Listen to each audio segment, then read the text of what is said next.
वो स्कूटी रात को उठाई 12 बजे के करीब और निकला था कुछ टॉर्च अपने साथ ही मोबाइल की टॉर्च थी उसके पास, ठीक है। अब वो हुई मोबाइल की बैटरी डाउन, बेहोश हो गया और फिर वो जब उसकी आंख खुली ना,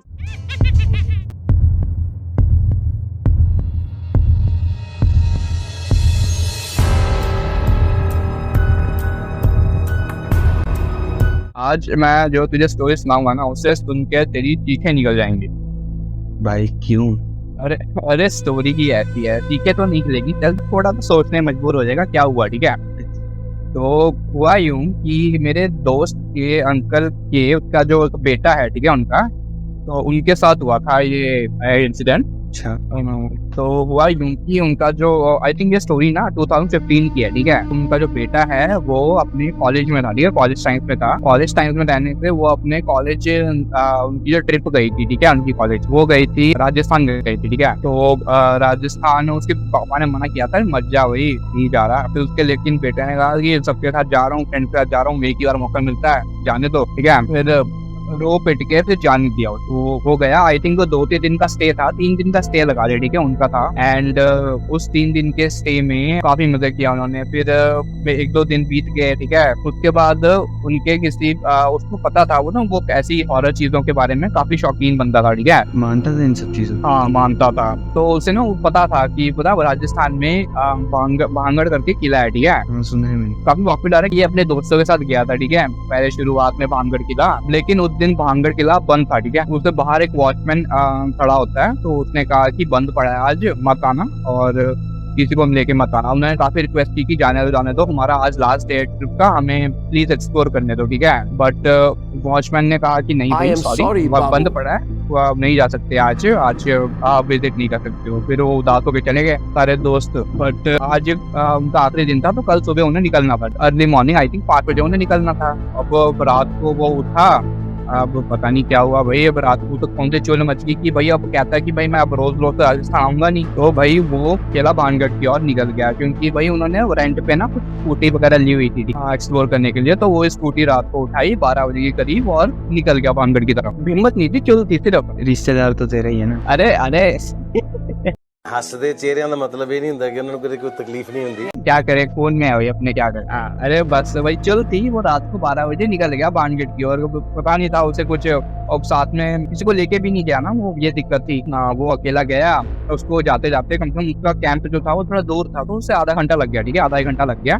वो आई थिंक टाइम हो गया होगा 1 बजे, 1 बज गए होंगे। तो वो गया, उससे ना गार्ड वहीं पे था, सो रहा था वो गार्ड वहीं पे, क्योंकि रात भर ड्यूटी लगती है उनकी। साइड में ना एक छोटी सी दीवार थी, उसे टप के अंदर जा सकते थे, ठीक है। के अंदर गया एंड वो अंदर जाके तो सुनसान था इलाका, वो एक्सप्लोर करने लग गया अपना।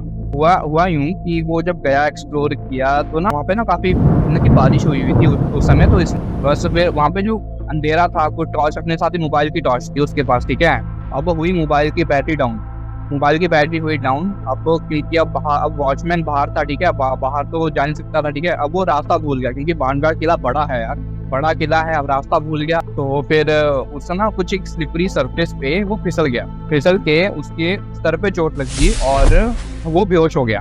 भाई वो बेहोश हो गया और फिर वो जब उसकी आंख खुली ना, उसने वॉच पहनी हुई थी, ठीक है। उसने टाइम देखा कि सूरज थोड़ा निकल चुका है, तो इतना उजाला हो चुका है कि कि तो देख सकता है, विजिबिलिटी आ जाती है ना, 5 बजे तो उठेगा तो दिख जाता है ना। तो उसे एक बंदा मिला, उस अंदर ही था, ठीक है, एक फोटोग्राफर था।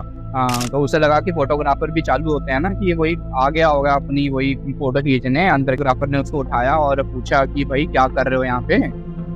तो फिर उसने थोड़ी देर बात की और बात करने के बाद थोड़े बहुत मतलब कि अपने इधर उधर की बातें की इन्होंने, अपने बारे में बताया। फिर उसके बाद को याद आया कि सडनली भाई मेरा तो बस है भाई, मेरा आज फाइनल डे है और मुझे निकलना है, सारे मुझे ढूंढ रहे होंगे। फिर उसके बाद वो जल्दी रश करते हुए फोटोग्राफर का चलता हूँ वो फोटोग्राफर को बाय बोल के चला गया। और उसकी सुबह हो गई थी। अब उसके वो चारा नहीं था यार कि अब वो मेन गेट से गया, वॉचमैन ने देख लिया उसे। वॉचमैन कहता तुम यहाँ पे क्या कर रहे हो, हाँ तुम्हें पता नहीं है कि भाई जाना मना है। हाँ बस जैसे तैसे वॉचमैन से डांट खा ही रहा था। तो कहते हैं भाई मुझे क्यों बोल रहे हो भाई, वो जो अंदर फोटोग्राफर है उसे भी तो बोलो, ठीक है, वो भी तो अंदर है। हाँ वो कहता है कि कौन सा फोटोग्राफर, कोई फोटोग्राफर है ही नहीं अंदर। वो हैरान बनी कि मैंने भाई 1 घंटा उस फोटोग्राफर से बात की है, कौन से, कहता नहीं वो कूद गया होगा। कैसे कूद गया होगा, मैं 4 बार तो राउंड लगा चुका हूँ। वॉचमैन कहता एक भी फोटोग्राफर नहीं देखा, ना कोई अंदर गया है ना कोई बाहर आया है तेरे अलावा। अरे तो वो कौन था? पता नहीं अब कौन था। तो उसके बाद वो भाई पसीने में तर बतर हो गया भाई, उसकी दिल की धड़कनें बढ़ गई, अब किसी को पता नहीं क्या होने लग गया। फिर वो दोनों गए अंदर ढूंढने फोटोग्राफर को, क्या पता कोई हो अंदर। वो गए अंदर, ढूंढा चारों तरफ, हर एक पासा ढूंढा उन्होंने, फोटोग्राफर का कुछ नहीं मिला उसे। फिर उसके बाद वॉचमैन ने कहा कि वो तो तुम शुक्र मनाओ कि ये सब घटनाएं तो होती रहती हैं, यहाँ पे कोई अच्छी जो स्पिरिट थी वो तुम्हें मिल गई और जिसने तुम्हारी मदद कर दी, नहीं तो और कोई और मिलता ना कि तुम्हें तुझे कहीं उठा के ले जाता। फिर जैसे तैसे वॉचमैन ने उसे अब बेस कैंप पहुंचाया। बेस कैंप वाले उससे पूछने लग गए कि भाई क्या हुआ, कहाँ, सारी की सारी घटनाएं बता दी अपने फ्रेंड को कि क्या हुआ था भाई, सारा का सारा मामला। अगर तुम्हें कुछ चुल है भाई, दोस्तों के साथ जाओ, फ्रेंड के साथ जाओ भाई, जो चीज मना की जाती है ना वो करनी नहीं चाहिए वैसे भी। हमारे बड़े बुजुर्ग पागल थोड़ी हैं भाई, वो अगर कुछ कहते हैं तो हमारी भलाई के लिए कहते हैं ना। इन चीजों में तो बिल्कुल भी नहीं, जो चीज ना तुम जानते नहीं हो ना उसके बारे में कुछ करना भी नहीं चाहिए यार। और भाई यार बस अगर तुम नहीं मानते ना तो इन सब चीज़ों में पड़ा हुआ मत। Okay guys, thank you so much for listening.